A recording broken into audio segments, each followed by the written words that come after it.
Bem, vamos agora começar um outro tópico dessa nossa discussão sobre a parte de hidrometeorologia. Vamos conversar agora um pouco sobre como nós quantificamos o total de água que está na atmosfera. Então, para que a gente possa saber esse total de água na atmosfera, a gente vai ter que saber exatamente quais são as variáveis que são relevantes para definir esse armazenamento de água que nós vamos ter na atmosfera.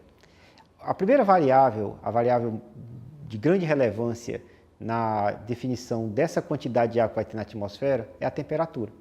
Então, se nós soubermos a temperatura, nós temos condições de calcular a capacidade máxima de armazenamento de água na atmosfera.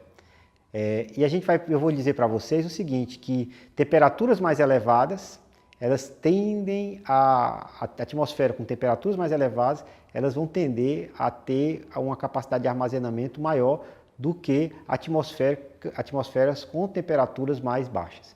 Imagine então que a atmosfera é um reservatório, e esse reservatório ele se torna maior com temperaturas mais elevadas e menor com temperaturas mais baixas.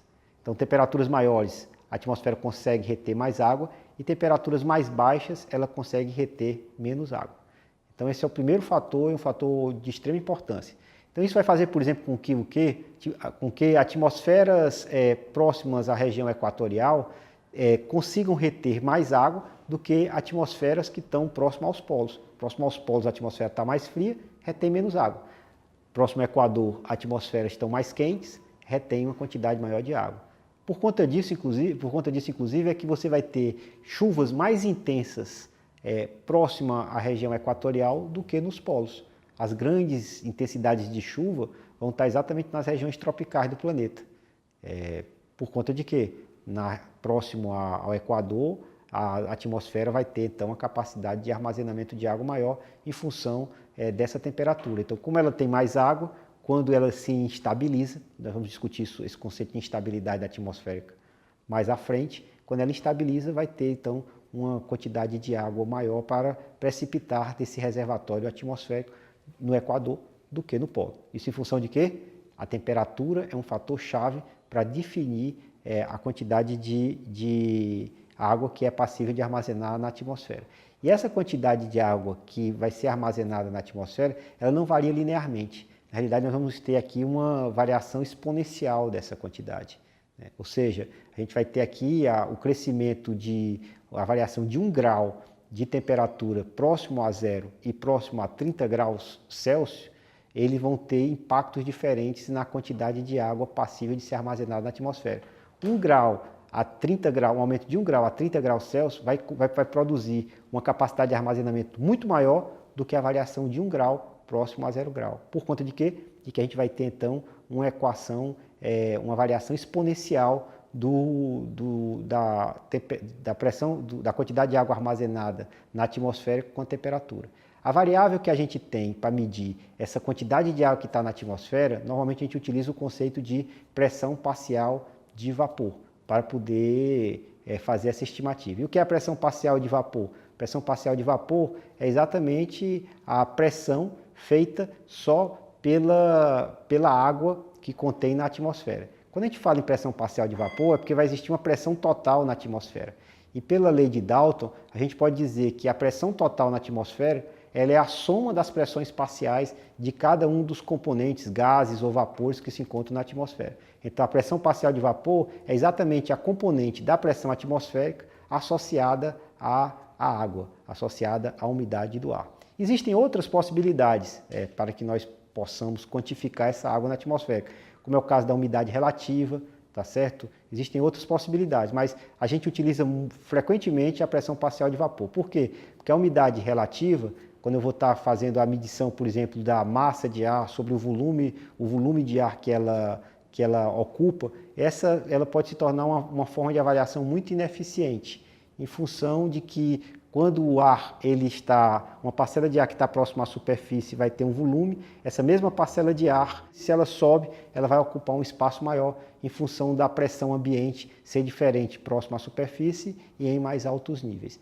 Então, termina não se utilizando o conceito de umidade do ar, porque a umidade vai dizer que aqui a umidade do ar vai ser diferente do que aqui, porque aqui vai ser uma massa com um volume específico, e aqui a mesma massa vai estar ocupando um volume muito maior, e dependendo da altitude que essa massa de ar estaria, a gente teria medições de umidade do ar diferente. Então, essa é uma medição ineficiente, então, em função disso, a gente utiliza como sendo a forma mais adequada de quantificar a quantidade de água que está sendo armazenada na atmosférica, a pressão parcial de vapor. Tá certo? Então, o ponto importante é esse. Vai existir uma quantidade máxima de água que vai ser armazenada na atmosfera, que a gente vai chamar de pressão parcial de saturação. Tá certo? Então, pressão de saturação de vapor, né?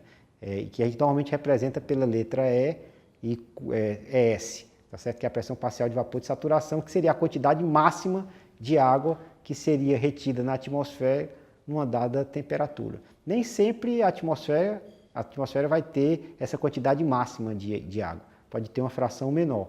Tá certo? Então, em função disso, aqui a gente cria até um outro conceito, que é o conceito de umidade relativa, que vai relacionar a pressão atual, a pressão parcial de vapor atual que está acontecendo na atmosfera, dividido pela pressão parcial de vapor de saturação. Essa razão é exatamente a razão que caracteriza a umidade relativa. É a razão, então, entre a pressão parcial de vapor que está acontecendo na atmosfera num dado momento e a pressão parcial de vapor de saturação. A atmosfera está mais seca, então isso significa que ela está distante ainda de saturar. Então essa é a medida saturar. A gente diz que a atmosfera está saturada quando a pressão atual que está acontecendo na atmosfera de vapor é igual à pressão parcial de saturação. Tá certo? Então essa é a umidade relativa, então ela vai relacionar então o que está acontecendo com o potencial máximo de retenção de água medida pela pressão parcial de vapor de saturação. Um outro conceito importante é o conceito de temperatura de ponto de orvalho. O que é a temperatura de ponto de orvalho?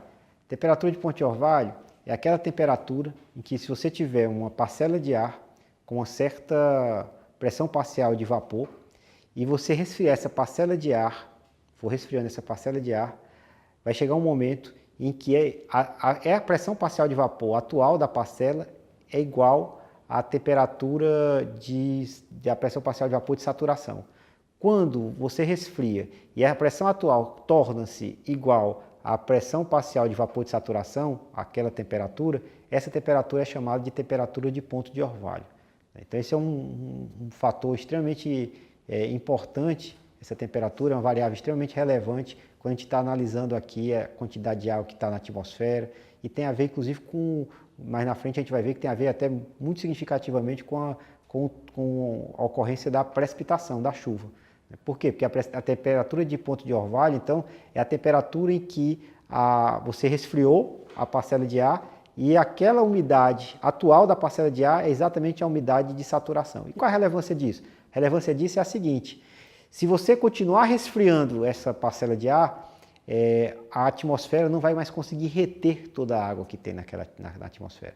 Então, é como se você chegou no limite e aquele reservatório da atmosfera está cheio. Se você continua resfriando, o reservatório diminui. Então, uma parcela da água que está na atmosfera atualmente retida já não conseguirá mais ser retida pela parcela de ar. Então, se ela não consegue mais ser retida, aquela água excedente, ela vai ser o quê? Vai se condensar.